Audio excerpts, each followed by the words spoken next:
ಸಾರ್ವಜನಿಕರಿಗೆ ಕುಡಿಯುವ ನೀರಿಗಾಗಿ ಕೃಷಿ ಜಮೀನಿನ ಬಳಿ ಕೊಳವೆ ಬಾವಿ ಕೊರೆಸೋದ್ರಿಂದ ತಮಗೆ ತೊಂದರೆಯಾಗಬಹುದು ಎಂದು ಸರ್ಕಾರಿ ಕೊಳವೆ ಬಾವಿ ಕೊರೆಸೋದಕ್ಕೆ ಸ್ಥಳೀಯ ಕೃಷಿಕರು ಆಕ್ಷೇಪ ವ್ಯಕ್ತಪಡಿಸಿದ ಘಟನೆ ಆರ್ಯಾಪು ಗ್ರಾಮದ ಕಂಬಳತಡ್ಡ ಎಂಬಲ್ಲಿ ಮೇ 6ರಂದು ನಡೆದಿದೆ.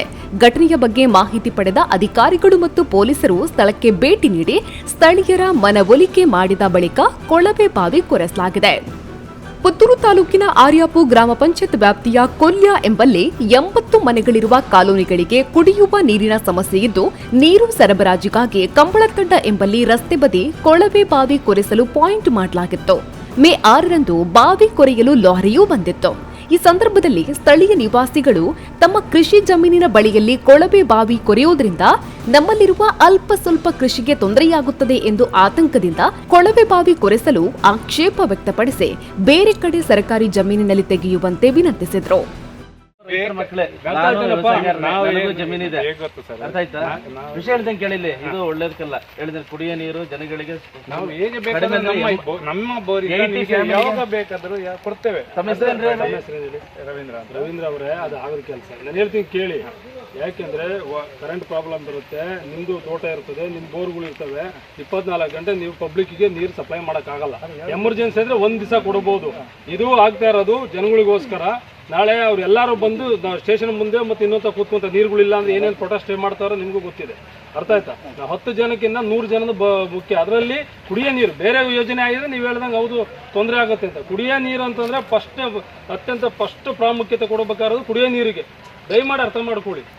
ಸ್ಥಳೀಯರಿಂದ ವಿರೋಧ ವ್ಯಕ್ತವಾಗ್ತಾ ಇದ್ದ ಬಗ್ಗೆ ಮಾಹಿತಿ ಪಡೆದ ಪುತ್ತೂರು ತಹಶೀಲ್ದಾರ್ ಕುಂಜಿ ಅಹಮದ್, ತಾಲೂಕು ಪಂಚಾಯತ್ನ ಕಾರ್ಯನಿರ್ವಹಣಾಧಿಕಾರಿ ಹನುಮರೆಡ್ಡಿ, ಸಂಪ್ಯ ಠಾಣೆಯ ಇನ್ಸ್ಪೆಕ್ಟರ್ ರಂಗಸಾಮಯ್ಯ, ಎಸ್ಐ ಜಂಬೂರಾಜ್ ಮಹಾಜನ್, ಆರ್ಯಾಪು ಗ್ರಾಮ ಪಂಚಾಯತ್ನ ಪಿಡಿಒ ನಾಗೇಶ್ ಸ್ಥಳಕ್ಕೆ ಭೇಟಿ ನೀಡಿ ಸ್ಥಳೀಯರನ್ನ ಮನವೊಲಿಸಲು ಪ್ರಯತ್ನಿಸಿದರು.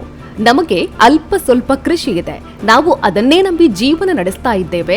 ನಮ್ಮ ಕೃಷಿಗೆ ಅಲ್ಪ ನೀರಿರೋದು, ಇದರ ಬಳಿಯಲ್ಲೇ ಇನ್ನೊಂದು ಬಾವಿ ಕೊರೆದರೆ ನಮಗೆ ತೊಂದರೆಯಾಗಬಹುದು ಎಂದು ಈ ವೇಳೆ ಸ್ಥಳೀಯರು ಅಧಿಕಾರಿಗಳ ಜೊತೆ ಆತಂಕವನ್ನ ವ್ಯಕ್ತಪಡಿಸಿದರು. ಇದಕ್ಕೆ ಉತ್ತರಿಸಿದ ಅಧಿಕಾರಿಗಳು, ಜನರ ಕುಡಿಯುವ ನೀರಿಗೆ ಆದ್ಯತೆಯನ್ನ ನೀಡಬೇಕು, ನಂತರ ಕೃಷಿ, ಹೀಗಾಗಿ ನೀವು ಅಡ್ಡಿಪಡಿಸಬಾರದು. ಸಾರ್ವಜನಿಕ ಸ್ಥಳದಲ್ಲಿ ಕೊಳವೆ ಬಾವಿ ಕೊರೆಯಲು ಯಾರ ಅನುಮತಿ ಬೇಕಾಗಿಲ್ಲ. ಕುಡಿಯುವ ನೀರಿಗೆ ಅಡ್ಡಿಪಡಿಸುವುದು ಸರಿಯಲ್ಲ. ಕುಡಿಯುವ ನೀರಿಗಾಗಿ ಬಾವಿಯನ್ನ ಕೊರೆಸಲು ಅನುಕೂಲ ಮಾಡಿಕೊಡುವಂತೆ ಇನ್ಸ್ಪೆಕ್ಟರ್ ರಂಗಸಾಮಯ್ಯ ಮತ್ತು ತಹಶೀಲ್ದಾರ್ ಕುಂಜಿ ಅಹಮದ್ ಸ್ಥಳೀಯರಲ್ಲಿ ತಿಳಿಸಿದರು. ನೀರಿಲ್ಲ, ಯಾಕಂದ್ರೆ ನಮ್ಮ ಬೋರಲ್ಲಿ ಸಹ ಕೃಷಿಗೆ 3 ಗಂಟೆ ಹತ್ರ ರನ್ ಆಗೋದಷ್ಟೇ. ಆಗ ನಿಮಗೆ ಇಲ್ಲಿಂದ ಸಹ ತೆಗೆದ್ರೆ ನಮ್ಮ ಬೋರಲ್ಲಿ ಮತ್ತೆ ಎಲ್ಲ ನಾವೆಲ್ಲ ಅದನ್ನೇ ನಂಬಿರೋದು, ಕೃಷಿಯನ್ನೇ ನಂಬಿರೋದು. ಎಲ್ಲ ವ್ಯವಸಾಯ ಅದನ್ನೇ ನಂಬಿ ಎಲ್ಲ ವಹಿವಾಟೆಲ್ಲ ಮಾಡೋದು. ಹಾಗೆ ನಮಗೂ ಇಲ್ಲಿಂದ ಈಗ ಯಾವಾಗಲೂ ತೆಗಿತಾ ಇದ್ರೆ ನಮ್ಮ ಬೋರಲ್ಲಿ ನೀರು ಕಡಿಮೆ ಆಗ್ತದೆ ಒಂದು ಆತಂಕ ಅಷ್ಟೇ. ನಮ್ಮದು ಮತ್ತೆ ಅಬ್ಜೆಕ್ಷನ್ ಏನಿಲ್ಲ, ಯಾಕಂದರೆ ಕುಡಿಯುವ ನೀರಿಗೆಲ್ಲ ಈಗ ಸಮಸ್ಯೆ ಇದೆ.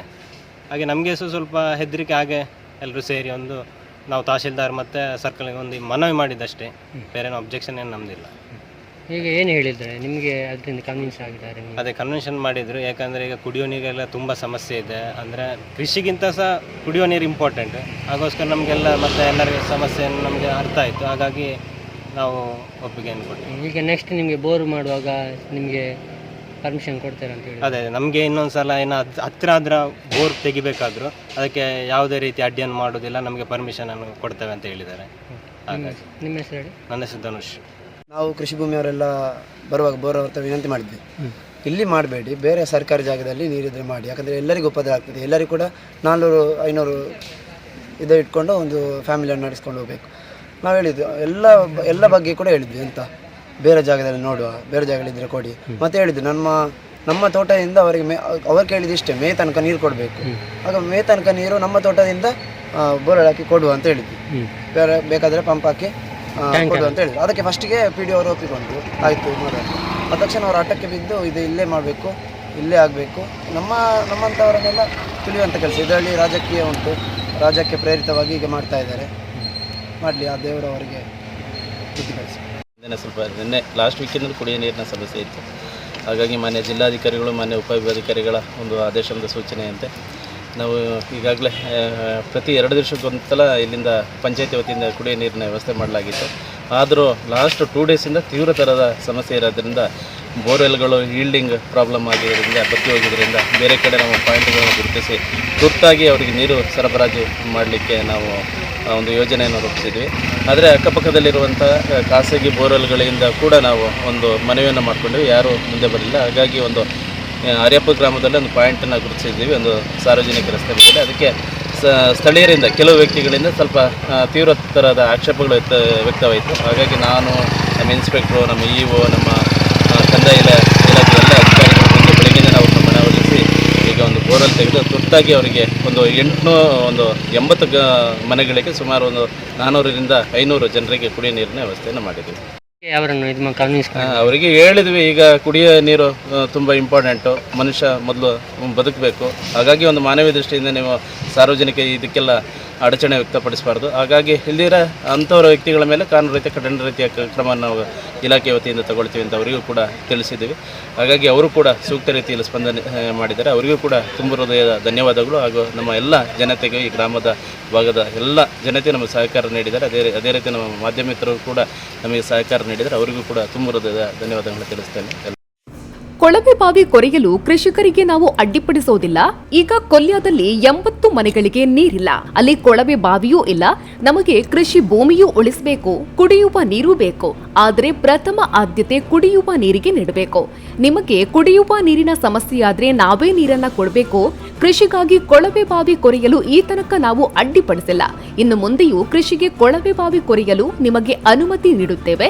ನಮ್ಮ ಪಂಪ್ ಸೀಮಿತ ಅವಧಿಯಲ್ಲಿ ಮಾತ್ರ ಚಲಾವಣೆಯಲ್ಲಿರುತ್ತದೆ ಎಂದು ಆರ್ಯಾಪುರ ಗ್ರಾಮ ಪಂಚಾಯತ್ನ ಪಿಡಿಒ ನಾಗೇಶ್ ತಿಳಿಸಿದ್ದು, ಅದಕ್ಕೆ ಒಪ್ಪಿಕೊಂಡ ಸ್ಥಳೀಯರು ಕೊಳವೆ ಬಾವಿ ಕೊರೆಸಲು ಅವಕಾಶ ಮಾಡಿಕೊಟ್ರು. ಈ ಮೂಲಕ ಕೊಳವೆ ಬಾವಿ ಕೊರೆಸಲಾಯಿತು. ಸೊ ಇವ್ರು 4 ಬರಲ್ಲ, ಇವ್ರು ನಾಳೆ ಹೆಚ್ಚು ಕಡಿಮೆ ಇವ್ರು ಬೋರ್ಸ್ ನಾವೇನು ಅಡ್ಡಿಪಡಿಸೋದಿಲ್ಲ. ಇವ್ರ ಹತ್ತಿರನೇ ಬರುತ್ತಾಗಿಲ್ಲ, ನಮ್ದೇನು ಅಡ್ಡಿಲ್ಲ. ಆ್ಯಕ್ಚುಲಿ ನಮ್ಮ ಕೃಷಿಗೂ ಪೂರಕ ಬೇಕು, ಕುಡಿಯೋ ನೀರು ಬೇಕಲ್ಲ. ಆದ್ಯತೆ ಕುಡಿಯೋ ನೀರು. ಅಲ್ಲಿ 80 ಮನೆಗಳಲ್ಲಿ ಬೋರ್ ಇಲ್ಲ, ಅವ್ರು ಕುಡಿಯೋಕೆ ಸಮಸ್ಯೆ ಇದೆ. ಇವರಿಗೆ ನಾಳೆ ಸಮಸ್ಯೆ ನಾವೇ ಕೊಡ್ಬೇಕು, ಪಂಚಾಯತ್ ಕೊಡ್ಬೇಕು. ಅಲ್ಟಿಮೇಟ್ಲಿ ಸಮಸ್ಯೆ ನಾವೇ ಕೊಡ್ಬೇಕು. ಅದಕ್ಕೆ ನಾವು ಹೇಳಿದ್ವಿ, ಈ ಬೋರ್ ಈಗ ಹತ್ತಿರ ಇವ್ರು ಬೋರಲ್ಲಿ ತೆಗೆದಿದ್ದಾರೆ. ಇವರು ನಾವಾಗಲೇ ಹೇಳಿದ್ರೆ ಎಲ್ಲ ಕೃಷಿ ಭೂಮಿ ಬೋರ್ ತೆಗೆದಾರೆ. 200 ಮೀಟರ್ಗೆ ತೆಗೆದಿದ್ದಾರೆ ಸರ್. ನಮ್ಮ ಪಕ್ಕ ಇದ್ರೆ ಹೌದು, ತುಂಬಾ ಪಕ್ಕ ಇದ್ರೆ ಹೌದು, ತಪ್ಪು ಸರ್. ಇಲ್ಲ ಹತ್ತಿರ ಇದ್ರೆ ಮಾಡ್ಬೋದು. ಯತೀಶ್ ಒಪ್ಪಳಿಗೆ, ಸುದ್ದಿ ನ್ಯೂಸ್, ಪುತ್ತೂರು.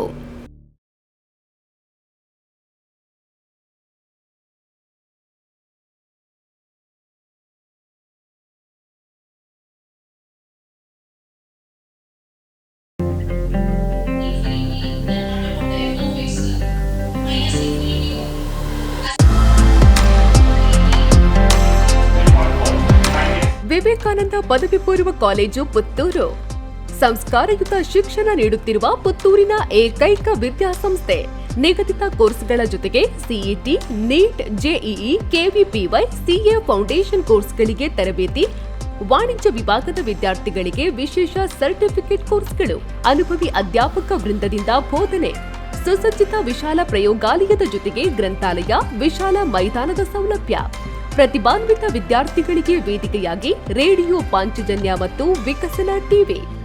ಅರ್ಹ ಬಡ ವಿದ್ಯಾರ್ಥಿಗಳಿಗೆ ಉಚಿತ ಭೋಜನದ ವ್ಯವಸ್ಥೆ, ವಿದ್ಯಾರ್ಥಿ ವೇತನ ಮತ್ತು ಉಚಿತ ಶಿಕ್ಷಣ. ವಿದ್ಯಾರ್ಥಿನಿಯರಿಗಾಗಿ ಕಾಲೇಜ್ ಕ್ಯಾಂಪಸ್ನಲ್ಲಿ ಪ್ರತ್ಯೇಕ ಹಾಸ್ಟೆಲ್ ವ್ಯವಸ್ಥೆ ಮತ್ತು ಕಾಲೇಜ್ ಬಸ್ನ ಸೌಕರ್ಯ. ನಮ್ಮಲ್ಲಿ ಲಭ್ಯವಿರುವ ಕೋರ್ಸ್ಗಳು: ವಿಜ್ಞಾನ ವಿಭಾಗ, ಪಿಸಿಎಂಬಿ, ಪಿಸಿಎಂಸಿ, ಪಿಸಿಎಂಎಸ್, ಪಿಸಿಎಂಎ. ವಾಣಿಜ್ಯ ವಿಭಾಗ ಎಸ್ಸಿಬಿಎ, ಎಸ್ಸಿಬಿಎ, ಇಸಿಬಿಎ. ಕಲಾ ವಿಭಾಗ ಎಚ್ಇಪಿಎಸ್. ಭಾಷೆಗಳು ಇಂಗ್ಲಿಷ್, ಕನ್ನಡ, ಹಿಂದಿ, ಸಂಸ್ಕೃತ. ಸಂಪರ್ಕಿಸಿ ವಿವೇಕಾನಂದ ಪದವಿ ಪೂರ್ವ college, Nehru Nagar, Puttur. 8073070468, 8105072386. Email ss016puc@gmail.com. Website www.vivekanandapuc.com.